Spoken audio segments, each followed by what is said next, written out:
Dear student, chapter number 3 उत्पादन और लागत से है। उत्पादन क्या है, लागत क्या है, दो अलग अलग कॉन्सेप्ट है, एक ही चैप्टर में पढ़ा जाता है, जिसके बारे में आज एक ही क्लास में आपको कंप्लीट बता दूंगा सारे इंपॉर्टेंट टॉपिक। उत्पादन और लागत, देखिए किसी भी वस्तु का उत्पादन करेंगे तो खर्चा तो होगा ही, तो उत्पादन के बारे में पढ़ना है। और उत्पादन के लिए जिन वस्तुओं को आपको चाहिए, जिसको बोलते हैं साधन, उस पर जो व्यय करेंगे वो लागत होता है। तो कंप्लीट कॉन्सेप्ट को समझना है कि आज की क्लास में उत्पादन किसे कहते हैं। नॉर्मली जब भी किसी इंसान से उत्पादन के बारे में पूछा जाता है कि उत्पादन किसे कहते हैं, तो सीधा सा जवाब देता है उत्पादन का मतलब होता है किसी भी चीज को बनाना। किसी भी चीज को बनाना ही उत्पादन है। ये अर्थशास्त्र कहता तो है, लेकिन अर्थशास्त्र कहता है ये सिंपल एक नॉर्मल कॉन्सेप्ट हो गया, क्योंकि किसी भी व्यक्ति, इंसान कभी भी किसी भी चीजों को बना ही नहीं सकता। इंसान केवल क्या करता है, प्रकृति ने जो दिया हुआ है उसके रूप में परिवर्तन करता है। जैसे प्रकृति ने हमें क्या दिया हुआ है, प्रकृति ने हमें दिया है लकड़ी। अब इंसान क्या करता है, उस लकड़ी को काट के वेरियस फर्नीचर बनाता है। ठीक है, प्रकृति ने हमने क्या दिया है, प्रकृति ने हमें दिया है कपास, कॉटन, और कपास से फिर सूती बनाया जाता है, और फिर सूती को कन्वर्ट करके क्या बनाया जाता है, कपड़े बनाया जाता है। प्रकृति ने हमें क्या दिया है, गेहूं। गेहूं को पहले आटे में कन्वर्ट किया जाता है, फिर आटे से बनाया जाता है बिस्किट या रोटी। इसका मतलब ये हुआ कि उत्पादन क्या है। उत्पादन नॉर्मली कहते हैं कि भौतिक वस्तु का निर्माण, ये ना हो कि अर्थशास्त्रियों ने बताया है उत्पादन का मतलब होता है प्रकृति से मिली हुई वस्तुओं को अपनी आवश्यकता के अनुसार उसकी उपयोगिता में वृद्धि करना है। और उपयोगिता में वृद्धि करने के लिए वस्तु के रूप में परिवर्तन किया जाता है। जैसे कि मैंने लकड़ी को फर्नीचर में कन्वर्ट कर दिया, वस्तु के मूल्य में वृद्धि की जाती है और उपयोगिता में वृद्धि होती है। तो ये प्रक्रिया ही उत्पादन कहलाता है। जैसे एक नाई क्या करता है, नई वस्तु बनाता नहीं, नाई क्या करता है, बने बनाए बालों को काट के फेंक देता है, लेकिन बालों को काटने से सामने वाले के रूप में निखार आता है, उसके बदले में वो चार्ज लेता है, यानी कि मूल्य का वृद्धि। उसने क्या किया, मूल्य में वृद्धि किया। तो यही उत्पादन। उत्पादन का मतलब ये नहीं होता केवल वस्तु को बनाए, उत्पादन का मतलब होता है मूल्य में वृद्धि हो रहा है या नहीं आ रहा है। ठीक है, तो यहां पर जब उत्पादन की परिभाषा की बात करते हैं, एली ने कहा कि आर्थिक उपयोगिता का सृजन करना ही। आर्थिक उपयोगिता का मतलब होता है जहां मूल्य का सृजन होता है, जिससे लोगों की आवश्यकता की पूर्ति होती है, उसे उत्पादन कहते हैं। थॉमस ने कहा वस्तु के मूल्य में वृद्धि करना ही उत्पादन है। और एच स्मिथ ने कहा उत्पादन वह प्रक्रिया है जिससे वस्तु की उपयोगिता का सृजन होता है। कोई वस्तु, जैसे फॉर एग्जांपल कपड़े का टुकड़ा है, क्या कर सकते हो, कुछ कर सकते हो आप नहीं। तो कपड़े के टुकड़े को एक टेलर क्या करता है, काटता है, और काटने के बाद उससे शर्ट तैयार कर देता है, पैंट तैयार करता है, उससे हम अपने बदन ढकते हैं। तो वो होता है उत्पादन। जब उत्पादन की बात करते हैं, उत्पादन में बेसिकली दो स्पेशल पॉइंट होने चाहिए। पहला पॉइंट, वस्तु के उत्पादन का मतलब होता है वस्तु की उपयोगिता का सृजन करना, और दूसरा उत्पादन का मतलब होता है उस वस्तु में विनिमय का मूल्य होना, उनकी वस्तु की मूल्य का बढ़ना। अगर ये दोनों क्वालिटी है, इसका मतलब उत्पादन किया गया है। उत्पादन के बारे में और पढ़ेंगे तो बात आती है उत्पादन की अवधारणाओं की। जब भी अवधारणाओं की बात करते हैं, 3 उत्पादन की अवधारणा है, कुल उत्पादन, टोटल प्रोडक्शन, सीमांत उत्पादन, मार्जिनल प्रोडक्शन, और औसत उत्पादन, दैट इज एवरेज प्रोडक्शन। 3 अवधारणा है, इन तीनों को डिटेल से समझे। सबसे पहला है कुल उत्पादन। कुल उत्पादन मतलब देखिए, जो उत्पादन करेंगे, उत्पादन के लिए साधन चाहिए। साधनों का प्रयोग करते हुए हम जितनी भी वस्तु को उत्पादन कर लेते हैं, उनका कुल योग होता है कुल उत्पादन। मतलब किसी एक निश्चित समय अवधि में उत्पत्ति के जितने भी साधन हैं, कच्चा माल हो गया और मशीनरी हो गया, लैंड हो गया, जो कुछ भी लेबर वगैरह हमारे पास है, उन सब का प्रयोग करते हुए हम जितने भी वस्तु और सेवाओं का उत्पादन करते हैं, उसकी कुल मात्रा को कुल उत्पादन कहते हैं। और कुल उत्पादन को कैलकुलेट करने के लिए फॉर्मूला जाता है कि जो एवरेज प्रोडक्शन है और क्वांटिटी को मल्टीप्लाई कर देते हैं, या सीमांत उत्पादन को आपस में जोड़ देते हैं। नॉर्मली स्थिर साधन, उत्पादन के लिए स्थिर साधनों का प्रयोग होता है, जो उत्पादन के बढ़ने घटने पर कोई प्रभाव नहीं पड़ता है, वो स्थिर रहते हैं। लेकिन जैसे जैसे हम जो है परिवर्तनशील साधनों का प्रयोग बढ़ाते चले जाते हैं, उत्पादन में वृद्धि होती चली जाती है। ऐसे में जो उत्पादन वक्र बनता है, वो पहले बढ़ता हुआ होता है, फिर एक सीमा तक रुक जाता है, फिर घटता हुआ होता है, लाइक दिस। क्योंकि उत्पादन हम अल्पकाल में हमेशा नहीं बढ़ा सकते, हर एक चीज का एक लिमिट होता है, उस लिमिट तक पहुंचने के बाद उसमें कमी आनी शुरू हो जाती है। ठीक ऐसा यहां पर होता है। उत्पादन के बाद हम समझते हैं सीमांत उत्पादन के बारे में। सीमांत का मतलब होता है एक अतिरिक्त, पहले जितना था अब उससे एक ज़्यादा एक कम साधनों का प्रयोग करके जो भी उत्पादन होगा या कुल उत्पादन में जो भी परिवर्तन होता है उसको हम सीमांत उत्पादन के नाम से जानते हैं। जैसे पहले हमने एक साधन का प्रयोग किया, कुल उत्पादन हुआ 40, फिर हमने दो को प्रयोग किए, दोनों का मिला के 90। तो पहले वाले से अगर 40 उत्पादन हुआ तो केवल दूसरे वाले से कितना उत्पादन हुआ, 90 में से 40 को माइनस कर देंगे तो 50। तो यहां पर फॉर्मूला बन जाता है सीमांत उत्पादन का कि TPN माइनस TPN माइनस 1, मतलब जिस यूनिट का सीमांत उत्पादन निकालना है उस यूनिट के कुल उत्पादन में से ठीक उससे पहले वाले को माइनस कर। 40 के ऊपर कुछ नहीं है, इसलिए यहाँ पर कुल उत्पादन और सीमांत उत्पादन बराबर है। अगले वाले में भी कुल उत्पादन 90 है, 90 में से 40 माइनस किया 50 आ गया, 130 में से 90 माइनस किया 40 आ गया, 160 में से 130 माइनस किया 30 आया। तो सीमांत उत्पादन के बढ़ने के साथ साथ कम होता चला जाता है। जैसे ये सीमांत उत्पादन एक टाइम तो बढ़ेगा, फिर कम होता है, फिर धीरे धीरे ये कम होता चला जाता है, माइनस में हो सकता है। तो कुल उत्पादन के माइनस होने का मतलब होता, सॉरी, सीमांत उत्पादन के माइनस होने का मतलब यह है कि यहां पर आप मैक्सिमम पॉइंट छू चुके हैं। माइनस होने का मतलब भैया उत्पादन बंद कर दो, अब आप अपने मैक्सिमम पॉइंट पर पहुंच गए हो, अब आपका घाटा होगा। तीसरा है औसत उत्पादन, एवरेज प्रोडक्शन। परिवर्तनशील साधन की प्रति इकाई उत्पादन के मूल्य जो होता है, यानी कि हमने जो भी साधनों का प्रयोग किया उसका एक एवरेज, उसका एक प्रति इकाई मूल्य निकल के आता है, प्रति इकाई मात्रा निकल के आती है, उसको बोलते हैं क्या चीज, औसत उत्पादन। कुल उत्पादन को अगर परिवर्तनशील साधनों से भाग किया दिया, यानी कुल उत्पादन बटे परिवर्तनशील साधनों की इकाइयों से भाग कर देंगे तो औसत उत्पादन आता है। जैसे ये हो गया कुल उत्पादन, 1 से भाग कर देंगे 40 आ गया। फिर हो गया कुल उत्पादन 90, 90 को 2 से भाग कर देंगे तो 45 आ गया। 130 को 3 से भाग कर देंगे 43.3 आ गया। तो औसत उत्पादन जब वक्र बनता है ये भी ऊपर से नीचे की ओर गिरता हुआ होता है। एक टाइम में ये बढ़ता हुआ नजर आएगा, लेकिन फिर गिरता हुआ नजर आता है, क्योंकि उत्पादन की जो एवरेज है, जब तक सीमा स्थिर साधन स्थिर रहते हैं और परिवर्तनशील साधनों को बढ़ता चले जाते हैं, ये धीरे धीरे कम होता रहता है। नेक्स्ट वन इज निम्न तालिका को पूरा करें। अगर तालिका को पूरा करना है तो एक बार हमें सही फार्मूलों को समझना पड़ेगा। अगर हमारे पास TP दिया हुआ है, यानी कि कुल उत्पादन दिया हुआ है, तो कुल उत्पादन से अगर हमें सीमांत उत्पादन निकालना है तो फार्मूला यूज़ करेंगे TPN माइनस 1। वहीं पर अगर हमें एवरेज प्रोडक्शन यानी कि औसत उत्पादन निकालना है तो कुल उत्पादन को परिवर्तनशील साधनों की संख्या से क्या कर देंगे, भाग कर देंगे। यहाँ पर हमारे पास कुल उत्पादन दिया हुआ है, पहले सीमांत उत्पादन निकालो। पहले यूनिट पर कुल उत्पादन और सीमांत उत्पादन दोनों बराबर होते हैं 25। अगले वाले यूनिट में सीमांत उत्पादन निकालने के लिए उसके कुल उत्पादन में से उसे ठीक ऊपर वाले को माइनस कर देना है। तो 45 में से 25 माइनस कर देंगे, कितना आ जाएगा 20। फिर 60 में से 45 माइनस कर देंगे 15। फिर 70 में से 60 माइनस कर देंगे 10। 75 में से 70 माइनस कर देंगे 5। 75 में से 75 माइनस कर देंगे 0। 70 में से 75 माइनस कर देंगे माइनस का 5। ये सीमांत उत्पादन आ गया। सीमांत उत्पादन के आने के बाद औसत उत्पादन भी निकालना है, और औसत उत्पादन निकालने के लिए औसत उत्पादन निकालना है, और उसके लिए इस फार्मूला का प्रयोग करेंगे कि कुल उत्पादन को परिवर्तनशील साधन यहाँ पर श्रम दे रखा है, इससे भाग कर देंगे। तो 25 को 1 से भाग करेंगे, 25 को 1 से भाग करेंगे तो हमें प्राप्त होता है 25। 45 को 2 से भाग कर देंगे तो 2 दूनी 4, 2 दूनी 4, 2 पंजे 10। 60 को 3 से भाग कर देंगे तो 3 दूनी 6। 70 को 4 से भाग करेंगे, 4 एकम 4, बच्चे का 3, 4 सत्ते 28, 4 पंजे 20। 75 को 5 से भाग करेंगे तो ये हो गया 15। 75 को 6 से भाग करेंगे, 6 एकम 6, 6 दूनी 12, 6 पंजे 30। 70 को 7 से भाग कर देंगे, ये हो गया 10। ये आ गया टेबल। और इस तरह से एग्जाम में फिल करना आता है। कुछ इस तरह से क्वेश्चन होते हैं। ये आपके लिए होमवर्क रहा और इसको आपको खुद करना है, और इसके जवाब जो है आप कमेंट बॉक्स पे कमेंट करके बताएंगे और मैं बताऊंगा सही है या गलत। यहाँ पर हमें सीमांत उत्पादन दे रखा है और यहाँ पर आधा आधार जानकारी है। बता दूँ, यहाँ पर सबसे पहले आपको TP निकालना पड़ेगा। कोई भी डाउट होता है तो कमेंट बॉक्स पे कमेंट करके जरूर बताइएगा, सर डाउट हो रहा है, नहीं हो पा रहा है, मैं आपको समझा दूंगा।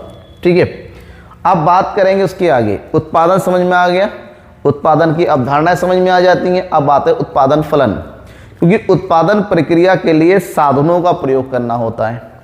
जिस हिसाब से आप साधनों का प्रयोग करेंगे उत्पादन भी वैसे ही होगा। तो उत्पादन के साधनों से उत्पादन की मात्रा का प्रभाव पड़ता है। तो यहाँ पर उत्पादन के साधन, जिसको हम इनपुट बोलते हैं आगत, और उत्पादन की मात्रा, जिसको हम आउटपुट बोलते हैं निर्गत। तो आगत और निर्गत के बीच के जो संबंध होते हैं उसको हम उत्पादन फलन के नाम से जानते हैं। दूसरे लैंग्वेज में उत्पादन के साधनों या उपादान यानी कि इनपुट्स, उत्पादन के साधन और उत्पादन की मात्रा के बीच के फलनात्मक संबंध को उत्पादन फलन कहा जाता है। यहाँ पर केवल मात्रा के संबंध को कहा जाता है, इसका मूल्य से, रुपए पैसे से कोई मतलब नहीं है। क्वांटिटी, साधनों की कितनी क्वांटिटी का प्रयोग हो रहा है, उससे उत्पादन कितना हो रहा है, इस बात का अध्ययन किया जाता है। उत्पादन फलन हमें यह बताता है समय की एक निश्चित अवधि में उत्पादन यानी कि साधनों में परिवर्तन से उत्पादन पर कैसा और किस प्रकार से प्रभाव पड़ता है। इसका मतलब उत्पादन की मात्रा, उत्पादन के साधनों की मात्रा के बीच के यहाँ पर समन्वय तैयार किया जाता है। ये सीधा बताता है कि साधन से मात्रा प्रभावित होती है। इसको कुछ इस तरह से शो किया जा सकता है, QX जो कि बताता है उत्पादन की मात्रा, और ABC बताता है उत्पत्ति के विभिन्न साधन। ये दोनों डायरेक्टली एक दूसरे से जुड़े होते हैं। लेकिन अगर इसकी बात करते हैं मान्यताओं की, मान्यता ये कहता है कि यहाँ पर एक निश्चित संबंध से संबंधित होता है, निश्चित समय से संबंधित होता है। एक निश्चित समय में कितने साधनों का प्रयोग किया गया और उसमें कितनी मात्रा का प्रयोग, इसकी बात की जाती है। उत्पादन फलन के सभी उत्पादन अल्पकाल में परिवर्तित नहीं किए जा सकते।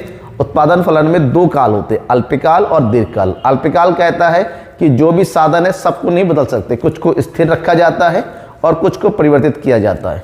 जबकि दीर्घकाल का अंतर्गत मतलब होता है कि दीर्घकाल में सभी साधनों को बदला जा सकता है। ठीक है, फिलहाल इसके बारे में बात करेंगे। दीर्घकाल में उत्पादन फलन के सभी साधन परिवर्तनशील होते हैं और अल्पकाल में तकनीकी स्तर में कोई भी परिवर्तन नहीं होता। ये इसकी मान्यताएं हैं। अगर उत्पादन फलन की विशेषताओं की बात करते हैं मान्यताओं के बाद, तो बात यह है कि उत्पादन फलन उत्पत्ति के साधनों और उत्पादन के भौतिक मात्रात्मक संबंध की बात करता है। यहाँ पर कीमतों का कोई समावेश नहीं होता। हमें किसी की भी मात्रा की कीमत और साधनों की कीमत से यहाँ पर कोई फर्क नहीं पड़ता है। उत्पादन केवल मात्रात्मक संबंध बताता है, मूल्यात्मक नहीं। ध्यान रखिएगा, उत्पादन फलन का संबंध समय अवधि से होता है और ये स्थिर तकनीक की मान्यता पर आधारित है कि उत्पादन की सभी तकनीक जब उत्पादन फलन की बात करते हैं स्थिर होता है। ठीक है, ये कुछ इसके।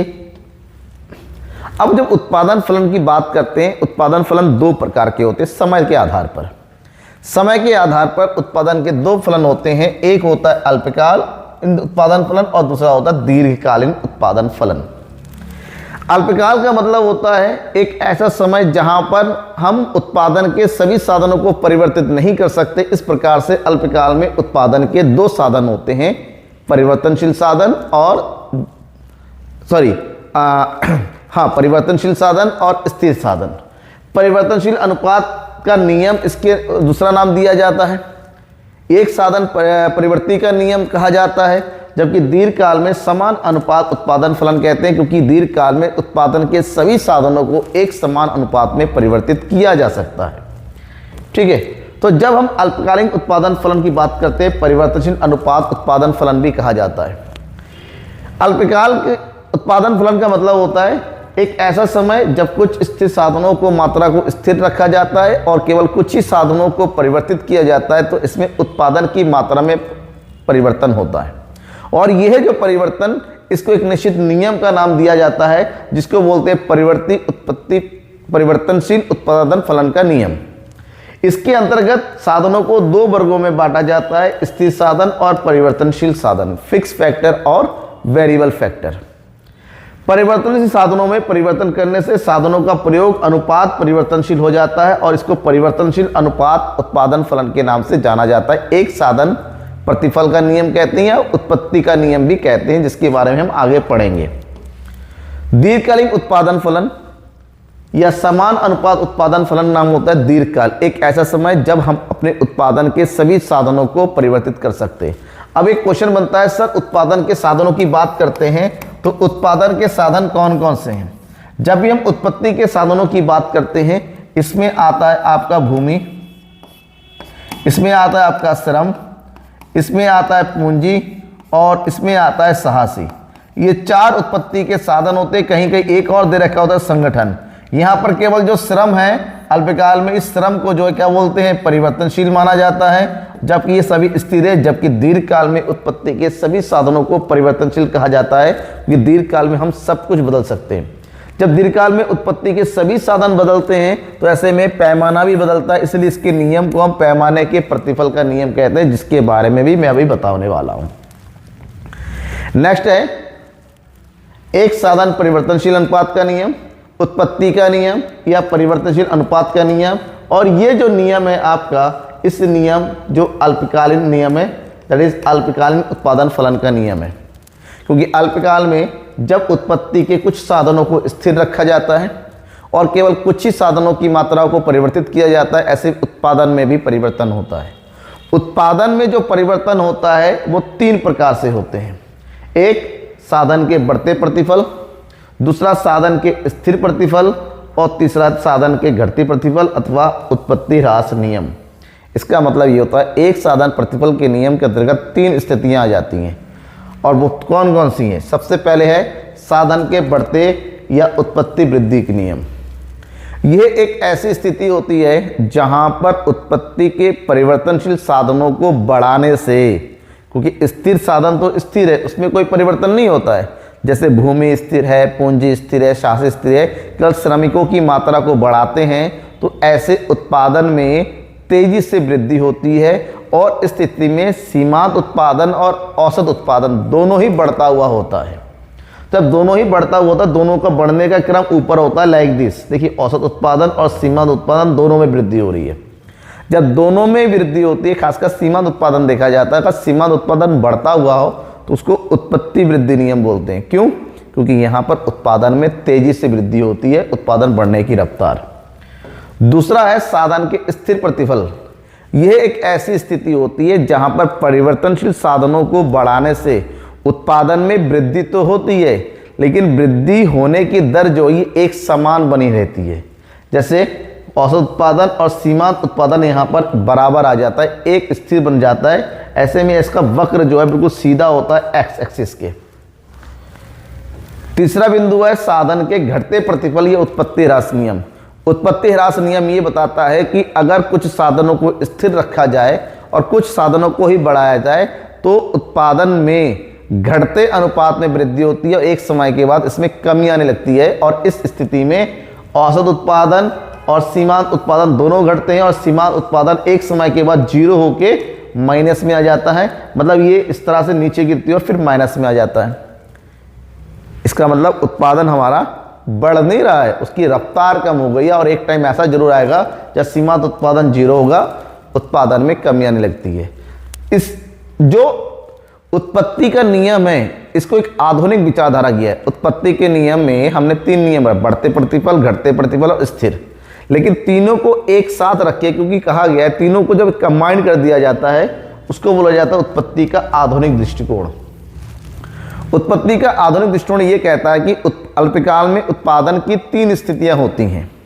अगर हम कुछ साधनों को स्थिर रखते हैं और कुछ को ही वृद्धि कर रहे हैं तो 3 स्थितियां पैदा होंगी। पहली स्थिति जहां पर उत्पादन की जो दर है वो तेजी से बढ़ती है, यानी कि कुल उत्पादन में तेजी से वृद्धि होती है बढ़ते रफ्तार से। एक समय के बाद कुल उत्पादन में बढ़ने की रफ्तार कम हो जाती है और बढ़ती तो है, लेकिन उसकी जो स्पीड है, बढ़ने की जो दर है वो घटती चली जाती है और एक समय में कुल उत्पादन हमारा गिरने लगता है। ये तीनों स्थिति इसलिए होती हैं क्योंकि सीमांत उत्पादन पहले बढ़ता है, फिर घटता है, फिर ऋणात्मक हो जाता है। 3 स्थितियां होती हैं जिसको हम उत्पत्ति का आधुनिक दृष्टिकोण कहते हैं। अब ये 3 स्थिति को थोड़ा अगर डिटेल से समझें, उससे पहले ये नियम तब काम आता है जब उत्पत्ति का एक साधन परिवर्तनशील और अन्य सारे साधन स्थिर रहते हैं। परिवर्तनशील साधन की समस्त इकाइयां एक जैसी होती हैं, तकनीक में कोई खास परिवर्तन नहीं होता है। स्थिर साधनों में अविभाज्य होता है, इसको हम बदल नहीं सकते। विभिन्न उत्पत्ति के साधन अपूर्ण और स्थानापन्न होते हैं और साथ ही साथ साधन दुर्लभ होते हैं जिसमें हम जल्दी चेंजेस नहीं कर सकते। अगर मैंने बताया कि आधुनिक नियम के अनुसार उत्पत्ति को जब एक के साथ दर्शाया जाता है तो बढ़ते हुए परिवर्तनशील साधन के साथ, क्योंकि स्थिर साधनों में कोई परिवर्तन नहीं होता है, ऐसे में एक समय ऐसा होता है कि सीमांत उत्पादन बढ़ता हुआ होता है, फिर सीमांत उत्पादन घटता हुआ होता है, फिर सीमांत उत्पादन ऋणात्मक होता है। तो यहाँ पर उत्पादन की 3 स्थितियां होती हैं। इसको उत्पादन की 3 अवस्थाएं बोलते हैं।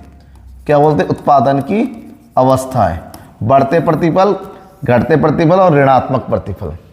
ये तीनों स्थितियों को समझे कि जब हमारा सीमांत उत्पादन की MPA हमारा बढ़ता हुआ होता है तो कुल उत्पादन बड़ा तेजी से बढ़ रहा है। जैसे ही सीमांत उत्पादन हमारा घटता हुआ हो गया, कुल उत्पादन में बढ़ने की रफ्तार देखिए कम हो गई। जिस बिंदु पर सीमांत उत्पादन हमारा 0 हो जाता है उसी टाइम में कुल उत्पादन सबसे ज़्यादा होता है, और जैसे ही सीमांत उत्पादन हमारा ऋणात्मक हो रहा है, माइनस में आ जा रहा है, उसी टाइम कुल उत्पादन में कमी आने लग जाती है। तो ये उत्पादन की 3 अवस्थाएं होती हैं आधुनिक दृष्टिकोण के अनुसार। जब ये पड़ जाते हैं, ये तो हुआ हमारा अल्पकाल, लेकिन दीर्घकाल की बात करते हैं। दीर्घकाल में इतना समय होता है कि एक उत्पादक अपने सभी साधनों को, पैसा आ जाता है, भूमि खरीद लेता है, मशीन लगा लेता है, लेबर भी रख लेता है, रॉ मटेरियल भी लगता है, सभी साधनों में वृद्धि होती है। ऐसे में जो उत्पादन होता है, क्योंकि सभी साधनों को समान अनुपात में बढ़ता है, तो उसकी तुलना में उत्पादन में कितना परिवर्तन हुआ, पैमाने में कितना परिवर्तन हो रहा है, इसको हम बोलते हैं पैमाने के प्रतिफल का नियम। ये एक दीर्घकाल अवधारणा है, और दीर्घकाल में उत्पत्ति का कोई भी साधन स्थिर नहीं रहता है, सभी साधनों को समान अनुपात में वृद्धि किया जाता है, जिसको वॉटसन ने कहा है पैमाने के प्रतिफल का संबंध सभी कारकों में समान अनुपात में होने वाले परिवर्तनों के फलस्वरूप कुल उत्पादन में होने वाले परिवर्तन की दीर्घकालीन अवधारणा। इसके अंतर्गत उत्पादन पैमाने में, यानी कि पैमाने में जो परिवर्तन होता है वो 3 प्रकार से होता है। पैमाने का बढ़ता प्रतिफल, स्थिर प्रतिफल और पैमाने के घटता प्रतिफल। जब हम तीनों स्थितियों की बात करते हैं, पहला है पैमाने का बढ़ता प्रतिफल। पैमाने का बढ़ता प्रतिफल ये एक निश्चित अनुपात में बढ़ाया जाता है, तब पैमाने के बढ़ते प्रतिफल, मतलब एक ऐसी स्थिति, समझिएगा इसको, रिटर्न तो छोड़िए, समझिए। ये एक ऐसी स्थिति होती है जब उत्पादन के साधनों को जितना बढ़ाया जाता है उसकी तुलना में जो प्रतिफल होता है वो ज़्यादा होता है। अगर साधनों को 10% बढ़ाया जाता है, उसके बदले में जो प्रतिफल होता है वो 15% की होती है। ऐसे में जो उत्पादन का ग्राफ बनता है वो कुछ इस तरह से बनता है। यहाँ पर हम रखते हैं उत्पादन के साधन, और यहाँ पर लिखते हैं हम उत्पादन की मात्रा, पैमाना। तो उत्पादन के साधन पहले इतना था, फैक्टर, ये था क्वांटिटी। उत्पादन के साधनों में वृद्धि किया गया, जैसे इससे उत्पादन की मात्रा में वृद्धि होगी। तो साधनों की तुलना में मात्रा में बढ़ने की दर ज़्यादा होती है, इसको बोलते हैं बढ़ते प्रतिफल का नियम। उसके बाद है स्थिर प्रतिफल का नियम। ये कहता है कि इस उत्पत्ति के साधनों में जितनी वृद्धि होती है, उत्पादन की मात्रा में भी ठीक उतनी ही वृद्धि होती है। दोनों में समान अनुपात में होता है वृद्धि, और समान अनुपात में वृद्धि होने का यहाँ पर जो उत्पादन कर बनता है वो दोनों में एक जैसा, एक समान जो है गैप दिखाता है। जबकि पैमाने के घटते प्रतिफल ये बताता है कि उत्पादन के अनुपात में जो वृद्धि होती है साधनों की तुलना में कम होती है। अगर साधनों को 10% से बढ़ाया जा रहा है तो उत्पादन की मात्रा में केवल 5% की वृद्धि होती है। मतलब साधन तो बढ़ गए लेकिन पैमाना उतना नहीं बढ़ा। तो ये तो रहा उत्पादन के कंप्लीट कॉन्सेप्ट। उत्पादन के बाद नेक्स्ट हम बात करते हैं उत्पादन, क्योंकि उत्पादन करेंगे और उत्पादन के लिए साधनों का प्रयोग होता है, और साधनों को या तो खरीदा जाता है या फिर किराए पे लिया जाता है। साधनों को खरीदने और किराए करने के लिए दोनों पर ही हमें धनराशि को व्यय करनी पड़ती है। तो साधनों को किराए करने के लिए या फिर किराए पे लेने के लिए जो भी राशि व्यय की जाती है उसको बोलते हैं उत्पादन लागत। ठीक है।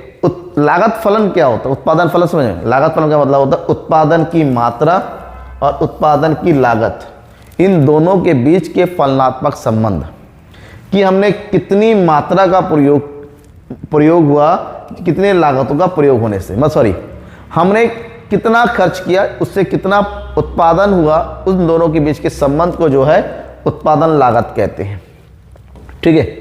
अब उत्पादन लागत की अगर बात करते हैं, इसको अलग अलग टाइप में बांटा गया है। नॉर्मली उत्पादन लागत के 3 प्रमुख प्रकार है: मौद्रिक लागत, वास्तविक लागत और अवसर लागत। मौद्रिक लागत क्या होता है? आप जब भी उत्पादन करेंगे तो साधनों के लिए आपको मुद्रा के रूप में व्यय करना पड़ता है। तो लागत मतलब ऐसा लागत जहां पर जिन साधनों को आपने क्रय किया उसके बदले में प्रत्यक्ष रूप से जो भी मौद्रिक भुगतान किया मुद्रा के रूप में, उसे हम मौद्रिक लागत के नाम से जानते हैं। आपने कच्चा माल खरीदा, पेमेंट किया, आपने जो है मजदूरों को लिया, उसकी मजदूरी दे दी, सैलरी दे दी, आपने एडवर्टीजमेंट किया, उसके बदले में भुगतान किया, मतलब जो भी मुद्रा के रूप में भुगतान होता है उसको मौद्रिक लागत कहते हैं। अब मौद्रिक लागत को थोड़ा डिटेल में जाए। मौद्रिक लागत को 3 वर्गों में बांटा गया है, स्पष्ट लागत, अस्पष्ट लागत और सामान्य लाभ। यूं कहें मौद्रिक लागत इन तीनों प्रकार के लागतों का कुल योग होता है। स्पष्ट लागत को, अस्पष्ट लागत को, सामान्य लाभ को जोड़ देंगे। अब ये स्पष्ट लागत किसे कहते हैं, अस्पष्ट लागत किसे कहते हैं, समझना पड़ेगा ना। स्पष्ट लागत का मतलब होता है कि ऐसे सभी प्रकार के व्यय जहां पर एक उत्पादक प्रत्यक्ष रूप से किसी और व्यक्ति को भुगतान करता है, प्रत्यक्ष रूप से। जैसे एक किसान अपने खेतों में काम करवाने के लिए 4 लेबर को लेता है और 4 लेबर को पेमेंट कर देता है, तो उसका प्रत्यक्ष भुगतान हो गया, मतलब किसी और को दिया जाने वाला भुगतान। स्पष्ट लागत बोलते, प्रत्यक्ष भुगतान बोलते हैं उसको। मुद्रा के रूप में जाता है, जैसे कच्चा माल खरीदा जाता है, श्रमिकों की मजदूरी होगी, उधार लेके पूंजी कर व्यय करना होता है, भूमि का किराया होता है, विज्ञापन करना होता है, ये सब। लेकिन अस्पष्ट क्या हुआ फिर, इसको सन्निहित लागत ही कहते हैं। उत्पादन प्रक्रिया में केवल, जैसे खेत है, खेत में केवल श्रमिकहीन मजदूरों ने काम किया, उसके मालिक ने भी काम किया। जैसे आपने दुकान खोली अपने घर के कमरे में, ठीक है, फैक्ट्री खोली गई आपकी खुद के खेत में। जब मालिक यानी कि प्रोड्यूसर, उत्पादक के खुद की संपत्ति के ऊपर, खुद के श्रम के ऊपर कोई व्यय किया जाता है और उसको हिसाब किताब में जोड़ा नहीं जाता। आप खुद सोचिए कि एक खेत में किसानों ने 4 मजदूरों से काम किया, चारों की मजदूरी का हिसाब किया और साथ में खुद भी तो काम किया था, तो 5 रुपये का हिसाब किताब नहीं हुआ, लेकिन काम तो उसने भी किया, उत्पादन में तो उसका भी योगदान रहा। मतलब साफ है कि अप्रत्यक्ष रूप से भूस्वामियों का, अप्रत्यक्ष रूप से उत्पादकों का जो भी श्रम जाता है उसके बदले में कोई भुगतान नहीं किया जाता, लेकिन वास्तव में उत्पादन प्रक्रिया में प्रयोग हुआ है, उसको हम क्या बोलते हैं, अस्पष्ट लागतें कहते हैं। जैसे एक उद्यमी का खुद का काम, एक किसान द्वारा खुद के खेत में की गई काम, अपने खुद के कमरे में खोला गया दुकान, ये सब कुछ आता है। तीसरा पॉइंट होता है सामान्य लाभ।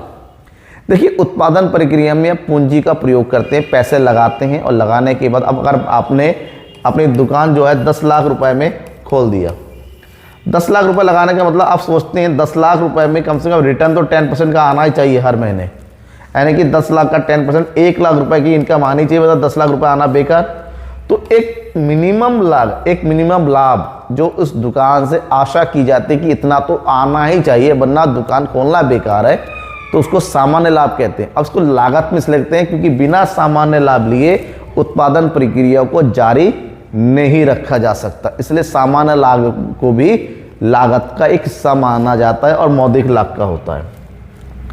वास्तविक लागत, इस वास्तव में इसके बारे में प्रोफेसर मार्शल ने कहा था, और वास्तविक लागत को जो है सामाजिक लागत के नाम से भी जाना जाता है। प्रोफेसर मार्शल ने किया, उत्पादन में केवल मौद्रिक व्यय ही नहीं करता, जो भी लेबर, जो भी मैनेजर, कोई भी अगर उत्पादन प्रक्रिया में काम करता है तो केवल वो शारीरिक श्रम ही नहीं करता है, वो मानसिक श्रम भी करता है।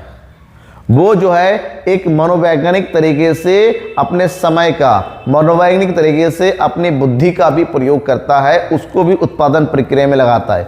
तो केवल मुद्रा में हिसाब किताब करना ही पर्याप्त नहीं होता है, वास्तव में त्याग का, वास्तव में मानसिकता का, भाई कई सारी चीज़ों का समावेश करते उत्पादन प्रक्रिया पूर्ण होती है। तो प्रोफेसर मार्शल ने कहा किसी वस्तु के उत्पादन में विभिन्न प्रकार के श्रमिकों का जो प्रत्यक्ष और अप्रत्यक्ष प्रयत्न करने पड़ते हैं, रत्न लिखा हुआ, सॉरी ये प्रयत्न होगा बेटा, करने पड़ते हैं, अथवा साथ ही वस्तु के उत्पादन में प्रयोग की जाने वाली पूंजी को संचित करने में संयम और प्रतीक्षा करनी पड़ती है। भैया आपने पैसा लगा दिया, इनकम कब आएगा तब तक आपको पेशेंस रखना पड़ेगा, वो पेशेंस भी तो लागत का एक हिस्सा है।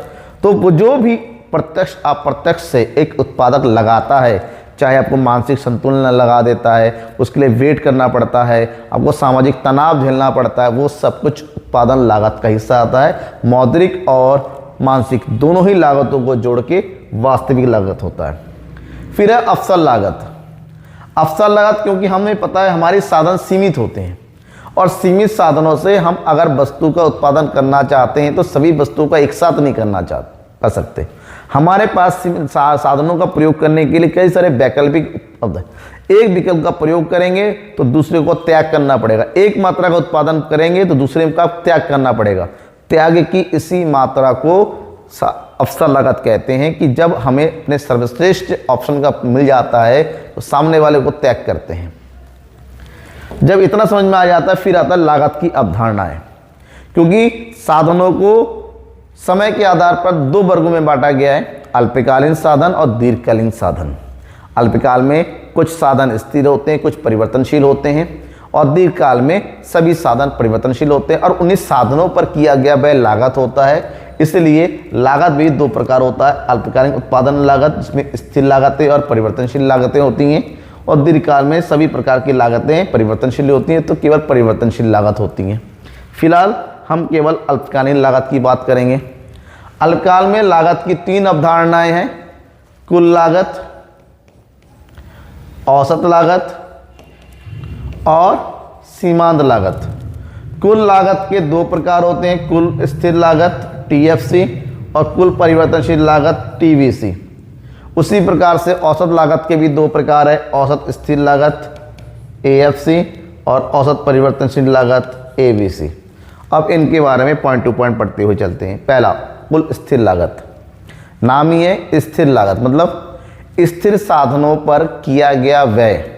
उत्पादन प्रक्रिया के लिए बहुत सारे साधन ऐसे हैं जो उत्पादन के साथ साथ परिवर्तित नहीं होती है, यानी कि उत्पादन के बढ़ने और घटने पर इन लागतों पर भी कोई प्रभाव नहीं पड़ता है। बिजली, जैसे फॉर एग्जाम्पल कमरे का किराया, आपने कमरा किराए पे ले रखा है, आपकी दुकानदारी हो या ना हो इससे फ़र्क नहीं पड़ता, किराया तो हर महीने देना ही पड़ेगा, तो स्थिर लागत है। तो स्थिर लागत क्योंकि इसके उत्पादन के आकार से अप्रभावित होता है, इसलिए हमेशा स्थिर लागत एक्स एक्सिस के समानांतर बना रहता है, बिल्कुल सीधा वक्र बनाता है। नॉर्मली अगर हमारे पास कुल लागत और परिवर्तनशील लागत दे रखा है तो स्थिर लागत को कैलकुलेट कर सकते हैं इस फार्मूले से, TC माइनस TFC। TC का मतलब कुल लागत, TFC का मतलब होता है कुल परिवर्तनशील लागत। जब हम कुल परिवर्तनशील लागत की बात करते हैं, परिवर्तनशील लागत मतलब परिवर्तनशील साधनों पर किया जाने वाला व्यय। उत्पादन के लिए स्थिर लागत नहीं, परिवर्तनशील लागत सबसे ज़्यादा उत्तरदायी होती है, जिसके लिए उत्पादन प्रक्रिया होती है। परिवर्तनशील साधन आया, उत्पादन प्रक्रिया शुरू, तो उत्पादन के साथ साथ इन साधनों में परिवर्तन होता है, इसलिए इसको परिवर्तनशील लागत कहते हैं। जैसे जैसे उत्पादन की मात्रा बढ़ती चली जाएगी इन लागतों में वृद्धि होगी, इसलिए ये लागत जीरो से शुरू होती है, क्योंकि जीरो उत्पादन जीरो लागत धीरे धीरे ऊपर की ओर बढ़ता हुआ चला जाता है। और कुल लागत होता है इन दोनों का योग, कुल स्थिर लागत और कुल परिवर्तनशील लागत। मान लीजिए ये उत्पादन की मात्रा 1 2 3 4 5 ये जीरो हो गया, तो यहाँ पर हो गया कुल स्थिर लागत। उत्पादन जीरो तब भी कुछ ना कुछ खर्च होगा, और उत्पादन के बढ़ने के साथ साथ परिवर्तनशील लागत भी, जैसे जीरो उत्पादन जीरो लागत, इसी प्रकार से ये लागतों में वृद्धि होती चली जाती है। तो इन दोनों का टोटल करेंगे तो वो होता है TC, TFC प्लस TBC, तो ये हो गया 20 30 40 50 60 70। तो उत्पादन की मात्रा के साथ साथ स्थिर लागत तो स्थिर रहता है, लेकिन परिवर्तनशील लागत जीरो से शुरू होकर ये धीरे धीरे बढ़ता चला जाता है, और इन दोनों को जोड़ेंगे तो ये परिवर्तनशील लागत के समानांतर बनता चला जाएगा। फिर है आपका अल्पकालीन औसत लागतें। औसत लागत मतलब जितनी भी साधनों का प्रयोग किया उसकी प्रति इकाई लागत कितनी होती है। नॉर्मली जो कुल उत्पादन की मात्रा से अगर कुल लागत को भाग कर देते हैं, जो निकल के आता है उसे औसत लागत कहते हैं। औसत लागत की सबसे बड़ी खासियत यह है कि औसत लागत पहले कम होता है, फिर धीरे धीरे बढ़ता हुआ चला जाता है और U आकृति बना लेता है। औसत लागत औसत स्थिर लागत और औसत परिवर्तनशील लागत का कुल योग होता है, या फिर यूँ कहें औसत लागत की प्राप्ति हम कुल लागत को उत्पादन की मात्रा से भाग देकर ही प्राप्त कर सकते हैं। जैसे अगर कुल लागत हमारे पास दे रखा है 40 और 60, ठीक है, 1 से भाग कर देंगे तो ये 40 आएगा एवरेज, और 2 से भाग कर देंगे ये 30, भाग करना पड़ता है, ये कैलकुलेट होके आ जाता है। नेक्स्ट है औसत स्थिर लागत। कुल स्थिर लागत को उत्पादन की मात्रा से भाग करते चले जाएंगे तो ये इसको हम बोलेंगे औसत स्थिर लागत। जैसे जैसे उत्पादन की मात्रा बढ़ती चली जाती है, क्योंकि कुल स्थिर लागत स्थिर रहता है, उत्पादन की मात्रा बढ़ते चले जाने से जो औसत स्थिर लागत ऊपर की ओर से नीचे गिरना, लेकिन कभी भी ये एक्स एक्सिस को छुएगा नहीं, ये नीचे को गिरता चला जाएगा, छुएगा नहीं। और उसकी गणना TFC डिवाइडेड बाई Q से करते हैं। ठीक है, नेक्स्ट वन है औसत परिवर्तनशील लागत। कुल परिवर्तनशील लागत को उत्पादन की मात्रा से भाग कर देंगे तो जो निकल के आएगा उसको बोलते हैं औसत परिवर्तनशील लागत। औसत परिवर्तनशील लागत कुल परिवर्तनशील लागत पर निर्भर करता है, तो ये भी पहले गिरता हुआ होता है, फिर ऊपर की ओर चढ़ता हुआ होता है। ठीक है, और उसके बाद एक पॉइंट आता है सीमांत लागत। सीमांत लागत किसे बोलते हैं? सीमांत लागत का सीधा मतलब होता है उत्पादन की प्रति यूनिट का प्रयोग करने से कुल उत्पादन में कुल लागत में जो परिवर्तन होता है। ठीक है, आपने अतिरिक्त इकाई का प्रयोग किया, उसके लिए जो व्यय किया, अतिरिक्त लागत लगा, उससे कुल लागत में परिवर्तन हुआ, उसे हम सीमांत लागत कहते हैं।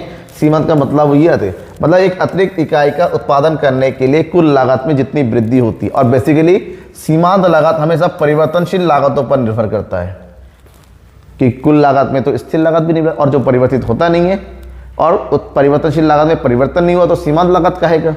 तो इस प्रकार से इसके निकालने का एक तरीका ये होता है, और दूसरा तरीका होता है TVCN माइनस TVCN-1, दोनों से निकल के आता है। और मार्जिनल कॉस्ट MCB पहले नीचे गिरता हुआ होता है, फिर ऊपर चढ़ता हुआ होता है, ये ध्यान में रखिएगा। ये था कंप्लीट कॉन्सेप्ट। आपको लगता है कि कोई कॉन्सेप्ट में कुछ रह गया, कोई डाउट रहेगा किसी प्रकार से, मुझे बताइएगा। और ये जो दे रखा है नीचे www.economicguru.com, इसको ध्यान में रखिएगा। आपको नोट्स चाहिए, इसको टाइप कीजिए, लिंक निकल के आएगा। इस लिंक निकल के आएंगे तो ऊपर जो साइड नेविगेशन में एक सेकंड लिखा रहेगा मोर को क्लिक करेंगे तो वहां पर देखिएगा माइक्रो इकोनॉमिक्स का नोट्स लिखा आएगा। इस नोट्स को जो चाहे आपको डाउनलोड कर लीजिए, फ्री ऑफ कॉस्ट है, कोई दिक्कत नहीं है, सारे नोट्स आपको वहां पे मिल जाएंगे। तब तक के लिए धन्यवाद।